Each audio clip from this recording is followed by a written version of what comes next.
Hello students, last लेक्चरमध्ये आपण page number 34 वरच्या सगळ्या ॲक्टिव्हिटीज कंप्लीट केल्या होत्या आणि आपला 1.5 हा जो लेसन आहे तो सुद्धा कंप्लीट झालेला आहे. पेज नंबर 34 वरच्या सगळ्या ॲक्टिव्हिटीज कंप्लीट झालेल्या आहेत. आता पेज नंबर 35 वर बघा. पेज नंबर 35 वर activity 5, read about the space mission of Sunita Williams. Imagine you are going to interview her. Frame 10 to 12 interview relevant questions regarding. म्हणजे तुम्हाला सुनीता विल्यम्सचा इंटरव्ह्यू घ्यायचा आहे आणि इंटरव्ह्यू क्वेश्चन्स बनवायचे. ऍक्च्युली हा रायटिंग स्किलचा पार्ट आहे. तिच्या अर्ली लाईफ बद्दल किंवा तिच्या ट्रेनिंग बद्दल, एज्युकेशन बद्दल, तिच्या ऍक्च्युअल फ्लाइट एक्सपिरियन्स बद्दल, फ्युचर प्लॅन्स बद्दल, मेसेज टू व्ह्यूअर्स म्हणजे काय मेसेज द्यायचा आहे सगळ्या लोकांना त्याबद्दल एक क्वेश्चन्स बनवायचे. आता फॉर एक्झाम्पल एज्युकेशनचा क्वेश्चन आहे. ओके, तर तुम्ही त्याला विचारू शकता की tell me about your education. Okay, किंवा what is your education actually, किंवा in which stream you have you received education. Okay, किंवा आता her actual flight into space, actual flight into space.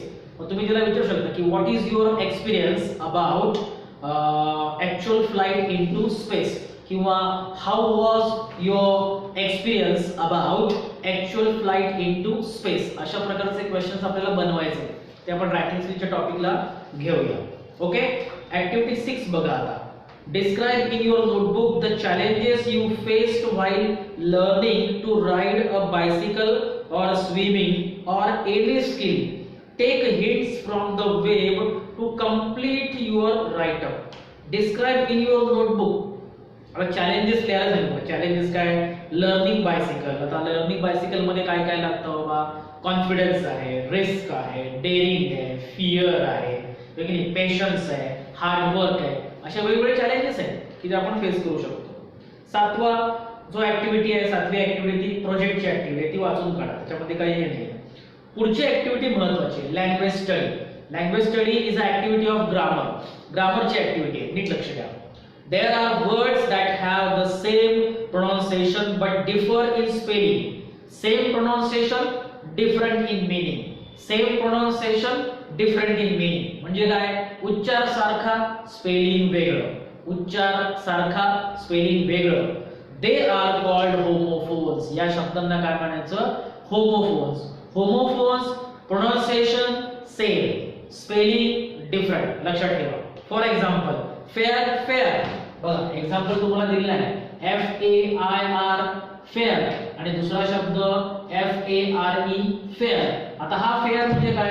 तर हा फेअर म्हणजे कॉम्प्लेक्शन आहे. तुम्हाला example माहिती आहे, फेअर अँड लवली त्यातला fair. Fair is a complexion. आणि हा फेअर म्हणजे काय? Fair is a certain amount, म्हणजे ज्याला आपण भाडं म्हणतो, रेंट ज्याला आपण म्हणतो, तो fair. Okay, so fair, fair. Pronunciation same, spelling same आहे का? नाही, डिफरंट आहे. ओके, पुढचं एक्झाम्पल दिलंय नो, नो, KNOW नो, त्यानंतर नो. बघा तुमच्या समोरच आहे. हा नो आणि हा नो डिफरंट आहे की नाही? Spelling different, pronunciation same. KNOW no, no म्हणजे काय? माहित असं. आणि NO नो म्हणजे नाही. दोघांचं मीनिंग पण वेगळं आहे, दोघांचं स्पेलिंग पण वेगळं आहे, पण दोघांचं प्रोनाउन्सिएशन सेम. अशा शब्दांना काय म्हणायचं? होमोफोन्स. लक्षात ठेवा. ओके, पुढे. Sometimes the words have the same spelling and pronunciation. Same spelling, same pronunciation. Same spelling, same pronunciation. But can have different meaning in different situation. Different meaning, different situation. Same spelling, same pronunciation, different meaning. Same spelling, same pronunciation, meaning different. These words, they are called homographs. अशा शब्दांना homographs म्हणायचं. For example watch. बघा आता watch, watch. Okay, पहिला watch, दुसरा watch, spelling same आहे, pronunciation same आहे, पण याचा मीनिंग वेगळा आहे. ओके, आता हा पहिला वॉच म्हणजे काय? हा पहिला वॉच म्हणजे ऑब्झर्व. ऑब्झर्व म्हणजे काय? बघणे, निरीक्षण करणे, वॉच. ओके, आणि दुसरा वॉच काय? दुसरा वॉच शोज टाइम त्याला दिलेला आहे. Shows time, that is watch. Okay, तर हा शोज टाइम. ओके, तर हा वॉच म्हणजे घड्याळ म्हणतो आपण, रिस्ट वॉच त्याला आपण म्हणतो. तर हा वॉच ऑब्झर्व आणि दुसरा वॉच शो टाइम. ओके, अन इन्स्ट्रुमेंट हे इन्स्ट्रुमेंट आहे शोज टाइम. आपण लिहू शकतो की an instrument that shows time, that is watch. आणि हा पहिला वॉच म्हणजे ऑब्झर्व. हे काय आहे होमोग्राफ्स. आता बी एक्झाम्पल मध्ये काय दिलंय, फेअर फेअर फेअर. पहिला फेअर म्हणजे काय, not very good, not very bad. Okay ना, दिस इज नॉट फेअर म्हणतो ना आपण. This is not good, this is not good means this is not fair. Fair and exhibition or sale. Exhibition or sale ज्याला आपण काय म्हणूया, प्रदर्शन म्हणतो. प्रदर्शन, वस्तूंचं प्रदर्शन, एक्झिबिशन. आणि तिसरा fair complexion, skin tone. Skin tone त्वचेचा रंग, तो fair. Note, homophones and homographs are together known as homonyms. दोघांना काय म्हणतात, होमोनिम्स म्हणतात. म्हणजे दोन होमोग्राफ्स आणि होमोफोन हे जर एकत्र आले तर त्यांना काय म्हणतात, homonyms.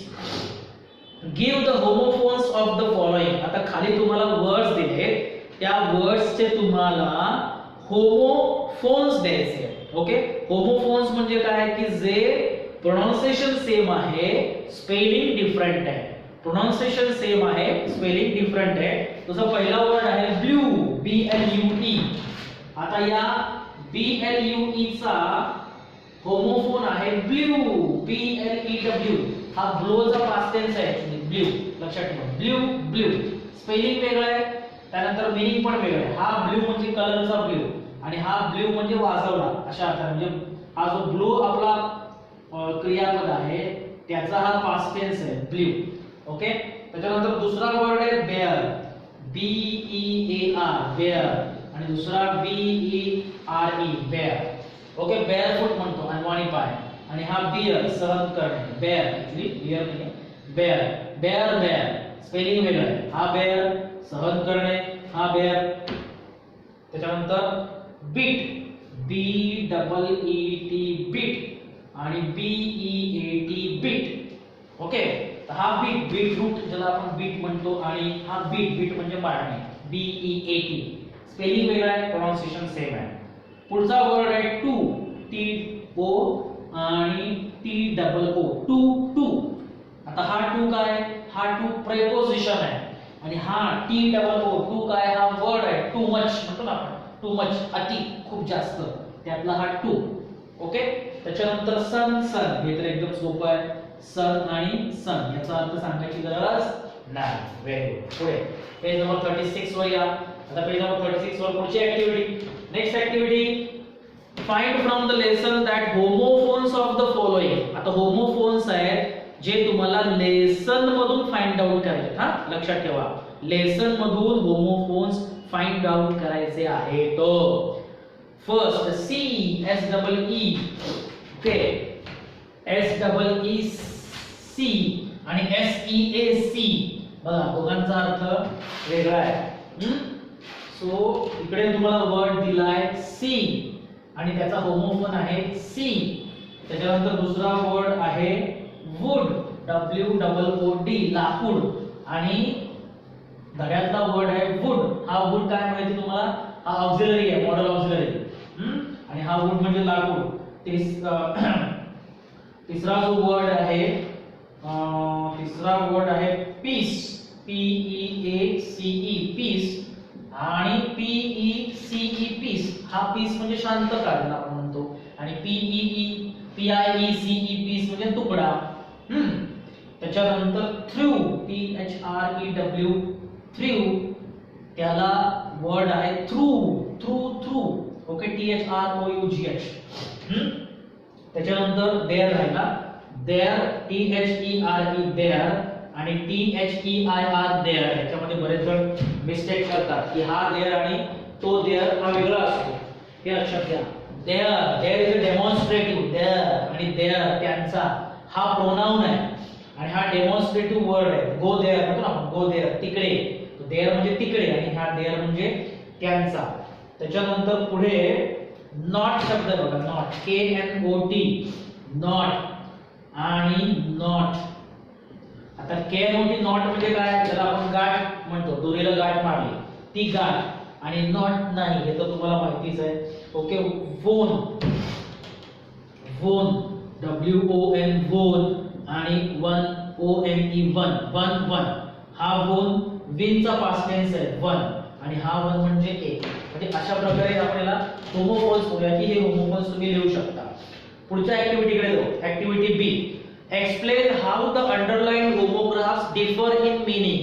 How differ in meaning म्हणजे तुम्हाला आता काय परत तेच लिहायचंय, पण तुम्हाला आता होमोफोन्स दिले त्याचं मीनिंग लिहायचं की ते काय मीनिंग आहे.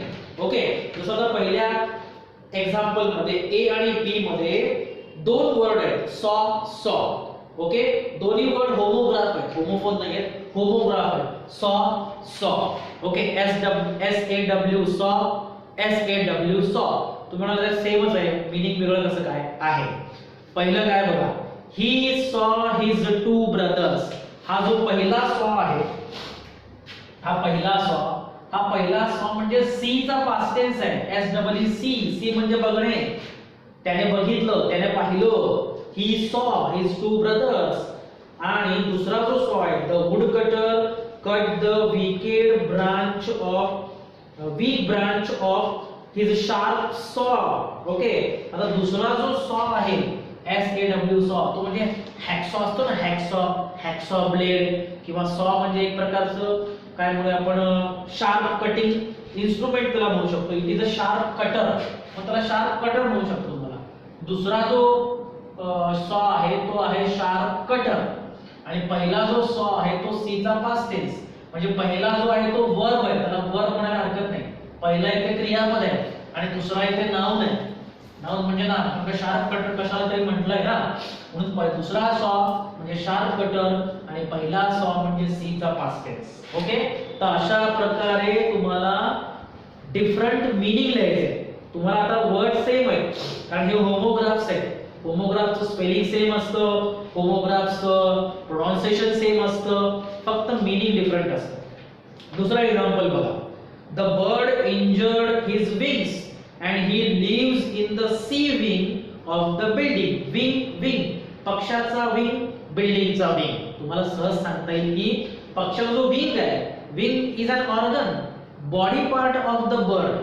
हा विंग, पक्षाचा विंग त्याचा बॉडी पार्ट, आणि बिल्डिंगचा विंग हा एक स्ट्रक्चरल पार्ट आहे, पार्ट ऑफ स्ट्रक्चर त्याला आपण म्हणूया, part of the building, structural part of the building. C wing, A wing, B wing, आणि बर्ड विंग ऑर्गन और बॉडी पार्ट ऑफ बर्ड.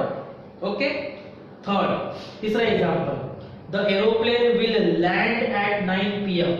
आणि दुसरं, he owns 10 acre of land. Okay, आता पहिला जो एरोप्लेनचा लँड आहे दॅट इज गेट डाऊन, खाली येणं. The aeroplane will land, land म्हणजे काय, इट इज त्याला आपण म्हणतो की गेट डाऊन किंवा टू अलाइट, त्याला वर्ड आहे. जो एरोप्लेनचा लँड आहे पहिला, त्या एरोप्लेनच्या लँडला वर्ड आहे टू अलाइट. टू अलाइट म्हणजे खाली उतरणे. ओके, किंवा टू गेट डाऊन. आणि दुसरा जो लँड आहे तो जमिनीचा लँड आहे, त्याला आपण म्हणू शकतो एक्झॅक्ट सरफेस ऑफ ग्राउंड, किंवा exact part of ground, that is land. Land म्हणजे जमीन, आणि एरोप्लेनचा लँड म्हणजे टू अलाइट, खाली उतरणे. आणि चौथा example, the head of the institutions was on leave and he bent his head down with his China. Head, पण पहिला जो हेड आहे, पहिला हेड म्हणजे चीफ, CHIEF, चीफ, प्रमुख. आणि दुसरा जो हेड आहे तो आपला बॉडी पार्ट, ऑर्गन. समजलं, हेड डोकं खाली वाकवलं, तो हेड म्हणजे बॉडी पार्ट. ओके, तर ही झाली एक्झाम्पल्स होमोग्राफ्सची. पुढची activity, third activity, read the following sentences carefully, underline the verb and find out the tenses in the sentences. टेन्सेसची ऍक्टिव्हिटी मी घेतलेली आहे, त्यामुळे तुम्हाला हे पटापट यायला पाहिजे. आता A, the sun was now ascending the sky. Verbs कोणते, वॉज असेंडिंग. काळ कोणता, past continuous tense, was ascending past continuous tense. B example, still they took no notice of हिम कोणतं वर्ब आहे टूक टी डबल ओ के took काळ कोणता simple past tense took simple past tense सी she is standing on a little high hump on the plateau कोणता verb is standing काळ कोणता present continuous tense is standing present continuous tense then D he lean out eagerly verb कुठला lean out हा lean हा verb आहे आणि tense कोणता simple past tense आणि शेवटचं example he just felt dizzy कोणतं verb आहे felt ओके आणि टेन्स कोणता सिंपल पास्ट टेन्स ओके तर अशा प्रकारे पेज नंबर 36 वरची आपली ऍक्टिव्हिटी 3 कंप्लीट झालेली आहे मग बाकीच्या राहिलेल्या ऍक्टिव्हिटीज आहेत पेज नंबर 36 आणि 37 वरच्या राहिलेल्या ऍक्टिव्हिटीज आपण नेक्स्ट लेक्चर मध्ये कंप्लीट करू थँक्यू